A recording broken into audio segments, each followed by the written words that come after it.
Welcome back to my channel AR infotech.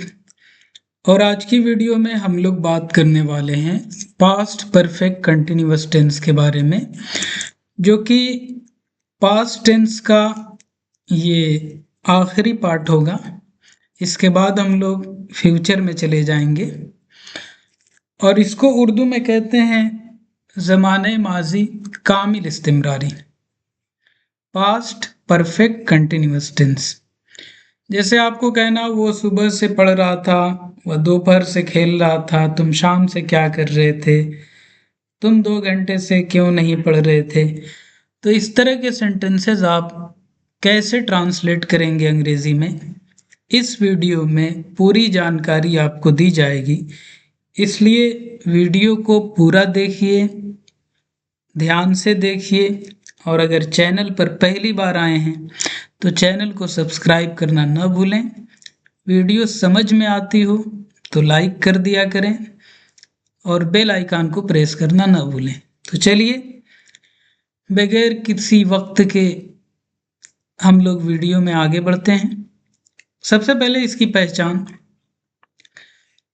आखिर में देखिए रहा था, रही थी, रहे थे, ये सब आएगा। लेकिन एक चीज आपको याद रखना होगा कि पास्ट कंटिन्यूअस टेंस के अंदर भी सेम सिंबल्स होंगे, रहा था, रही थी, रहे थे। लेकिन इन दोनों में फर्क ये है कि जब परफेक्ट कंटिन्यूअस होगा तो उसमें वक्त भी मौजूद होगा, और सिर्फ कंटिन्यूअस रहेगा तो वहां वक्त नहीं आएगा। राइट, चलिए आगे बढ़ते हैं। बनाने का तरीका क्या है, यहाँ पर हैड बीन का यूज होगा हेल्पिंग वर्ब के तौर पर, और जब भी कंटिन्यूअस आएगा तो आपको आईएनजी फॉर्म यूज करनी है, ये तो बिल्कुल कंफर्म है। तो चलिए बनाते हैं। वह सुबह से अंग्रेजी पढ़ रहा था, हमें सबसे पहले अपना सब्जेक्ट लिखना है, वह, उसकी अंग्रेजी होगी ही, और उसके बाद हमें हैड लिखना है, उसके बाद बीन लिखना है। जो शख्स फार्मूला नहीं देखेगा, बनाने की कोशिश करेगा, तो जाहिर सी बात है हेल्पिंग वर्ब वो मिस कर देगा, या तो फिर वाजवर का इस्तेमाल कर देगा था, थे, थी को देखते हुए। तो आपको ऐसा नहीं करना, आपको फार्मूला देख कर ही बनाना है। तो यहां तक हम लोग आ गए, बीन तक। इसके बाद हमें वर्ब लिखना है, वर्ब है पढ़ना, पढ़ना की अंग्रेजी रीड, उसके अंदर आईएनजी ऐड कर देंगे रीडिंग। तो ही हैड बीन रीडिंग, वो पढ़ रहा था। क्या पढ़ रहा था, अंग्रेजी पढ़ रहा था। अंग्रेजी एक जुबान का नाम है, ये प्रॉपर नाउन है, और प्रॉपर नाउन का रूल ये होता है कि उसका पहला हर्फ बड़ा बनता है, चाहे वो कहीं पर भी आए, बीच में हो, शुरू में हो, चाहे किनारे हो, उससे मतलब नहीं। तो प्रॉपर नाउन का पहला हर्फ हमेशा बड़ा होता है। नंबर 2, प्रॉपर नाउन की जमा नहीं बनती। नंबर 3, प्रॉपर नाउन से पहले ए, एन और दी का इस्तेमाल नहीं होता। ये आपको याद रखना, इसे नोट कर लीजिएगा वरना आप भूल सकते हैं। यहां पर हम लिखने वाले इंग्लिश, ये हमारा हो गया। वो अंग्रेजी पढ़ रहा था। अब वक्त की बात आई तो हम सिंस लगाएं या फार लगाएं। तो जब हम लोग इसके पहले प्रेजेंट परफेक्ट कंटिन्यूअस टेंस पढ़ रहे थे, उसके अंदर हमने आपको समझाया था कि अगर आपका टाइम स्टार्ट हो रहा हो किसी पॉइंट से तो सिंस लगाएंगे, वरना फार लगाते। अब सुबह से, सुबह की एक हद है, एक वक्त है, उसका एक नुक्ते आगाज है। जैसे आप 10 बजे रात को सुबह नहीं बोल सकते, या किसी भी वक्त को आप सुबह नहीं बोल सकते।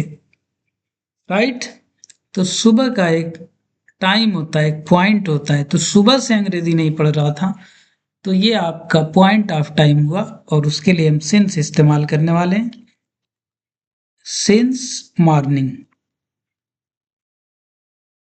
और ये आपका बन गया, he had been reading English since morning, वह सुबह से अंग्रेजी पढ़ रहा था। अगला है, हम लोग 2 घंटे से खेल रहे थे। तो सबसे पहले आपको सब्जेक्ट लिखना है वी, और हैड बीन तो सबके साथ है, वी हैड बीन। इसके बाद आपको वर्ब लिखना है आईएनजी के साथ। खेलना प्ले, आईएनजी लगाइए, प्लेइंग, हम लोग खेल रहे थे। क्या खेल रहे थे? यहाँ पर कुछ भी नहीं है, यानी ऑब्जेक्ट नहीं है, छोड़ दीजिए। ऑब्जेक्ट हमने छोड़ दिया। अब आगे सिंस या फार पर, तो यहाँ 2 घंटे से, कितने बजे से नहीं मालूम, 2 घंटा।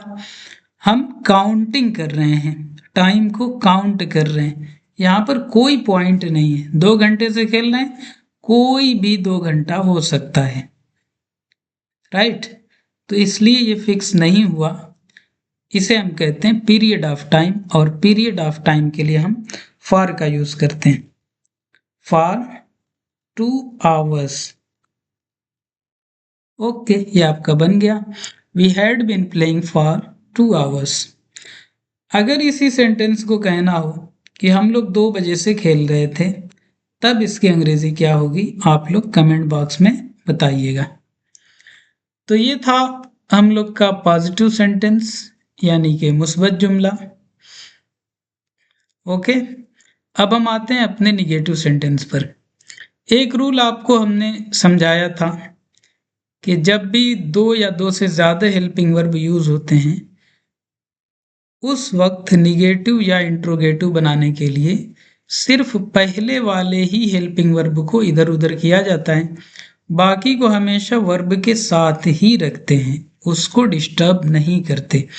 यहाँ पर देखिए, हैड नॉट बीन, तो नॉट को बीच में लाया, बीन को नहीं डिस्टर्ब किया, हैड को इधर उधर कर देंगे। यहाँ पर देखिए, इंट्रोगेटिव में हैड को उठाकर शुरू में कर दिया, बट बीन को डिस्टर्ब नहीं किया, इसको वर्ब के साथ ही छोड़ दिया। तो इसका हमेशा ध्यान रखिएगा, तो आपको स्ट्रक्चर फार्मूला लिखने में कोई दिक्कत नहीं आएगी, राइट। वह सुबह से अंग्रेजी नहीं पढ़ रहा था। यहाँ पर हमारा सब्जेक्ट है ही हैड नॉट बीन, ये हैड नॉट बीन। पढ़ना की अंग्रेजी रीड, आईएनजी लगाइए, reading, he had not been reading. क्या नहीं पढ़ रहा था? English, English. वो अंग्रेजी नहीं पढ़ रहा था सुबह से, सिंस मॉर्निंग, ये आपका बन गया। He had not been reading English since morning. अगला सेंटेंस है, हम लोग 2 घंटे से नहीं खेल रहे थे। आपका हो जाएगा, we had not been playing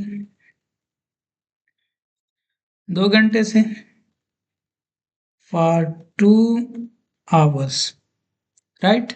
we had not been playing for 2 hours, हम लोग 2 घंटे से नहीं खेल रहे थे। ये आपका बन गया, कुछ भी नहीं। हैड और बीन के बीच में आपको नॉट लगा देना है और कुछ नहीं करना है, सारी चीजें बिल्कुल सेम रहने वाली हैं। ओके, स्ट्रक्चर में कोई फर्क नहीं पड़ेगा, सिर्फ हेड और बीन के बीच में आपको नॉट लगा देना है, यहाँ पर देख लीजिए। और इसका इंट्रोगेटिव बनाना होगा तो हेड को उठाकर सब्जेक्ट से पहले कीजिए, और अगर मेन इंट्रोगेटिव आए तो उससे भी पहले क्वेश्चन मार्क लगा दीजिए, क्वेश्चन वर्ड। यहाँ पर देखिए, question word, helping verb, subject.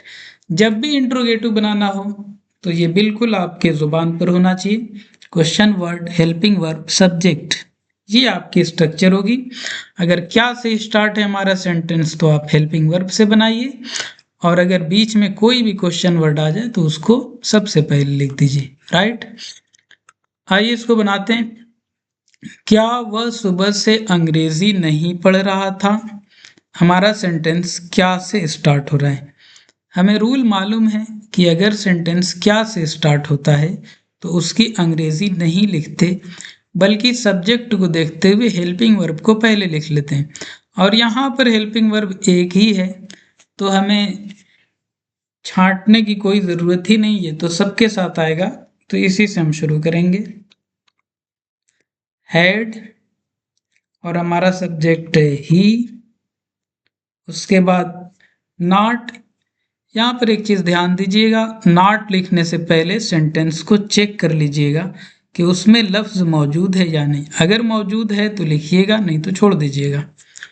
तो had he not been, had he not been.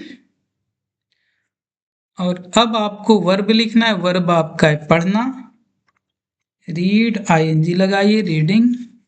आप स्टडी भी लिख सकते हैं, स्टडिंग हो जाएगा। Had he not been reading English, English. और सुबह से सिंस मॉर्निंग, राइट। ये आपका बन गया। और लास्ट में हम क्वेश्चन मार्क लगाएंगे क्योंकि हमारा इंट्रोगेटिव सेंटेंस है। अगला सेंटेंस हमारा है, तुम लोग 2 घंटे से क्यों नहीं खेल रहे थे। ये है हमारा क्वेश्चन वर्ड। सबसे पहले क्यों, क्यों की अंग्रेजी वाई, वाई। उसके बाद हैड, उसके बाद हमें सब्जेक्ट लिखना है। सब्जेक्ट हमारा है तुम लोग, तुम लोग की अंग्रेजी होती है यू, वाई हैड यू। और नॉट है, चेक कर लेंगे, यहाँ पर लफ्ज मौजूद है, लिख देंगे वाई हैड यू नॉट। उसके बाद बीन लिखना है, बीन लिखिए been.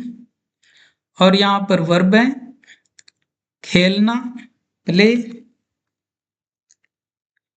Y had you not been playing, तुम लोग क्यों नहीं खेल रहे थे, तुम लोग क्यों नहीं खेल रहे थे। क्या बच गया, 2 घंटे से, तो वही है फार लगेगा, फार 2 आवर्स क्वेश्चन मार्क। और ये आपका बन गया। तो आपने देखा पॉजिटिव से लेकर इंट्रोगेटिव तक कहीं कोई दिक्कत नहीं, बहुत आसान है, बहुत ही सिंपल है। आप यूं समझिए आप बाजार गए, वहां से सामान लाए और उसको उसकी जगह पर आपने रख दिया, आपका सेट हो गया। तो ये स्ट्रक्चर फार्मूला उसी तरह से काम करता है कि आपको इसमें से वर्ड छांटने होते हैं कि आपका क्वेश्चन वर्ड कौन है, सब्जेक्ट कौन है, वर्ब कौन है, ऑब्जेक्ट कौन है, आपको सिंस लगाना है या फार लगाना है, टाइम में आपको क्या लिखना है। ये सब आपको छांटना होता है और छांटने के बाद आपको एक प्रॉपर वे में पुट कर देना है और आपका सेंटेंस रेडी। और ये पता कब चलेगा कि आपको समझ में आया, जब आप ये काम करेंगे तब। ये आपके लिए होमवर्क है। अहमद 2 दिन से स्कूल जा रहा था, जा रहा था।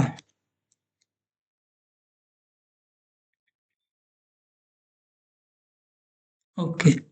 तुम 4 बजे से नहीं सो रहे थे, क्या वो लोग सुबह से अपना काम नहीं कर रहे थे, लड़के सनीचर से क्या कर रहे थे। ये 4 सेंटेंस हैं आपके लिए इस पूरी वीडियो के ऊपर। आज की वीडियो में हमने पॉजिटिव, निगेटिव यहाँ पर, और उसके बाद इंट्रोगेटिव को भी कवर कर दिया। तो ये थोड़ी सी वीडियो बड़ी होगी बट ये पूरा टेंस आपका इसके अंदर खत्म हो गया, एक साथ समझा दिया गया। तो उम्मीद करते हैं आपको समझ में आया होगा। Okay, thanks for watching. Don't forget to like, share and subscribe to my channel AR Infotech. Have a nice day.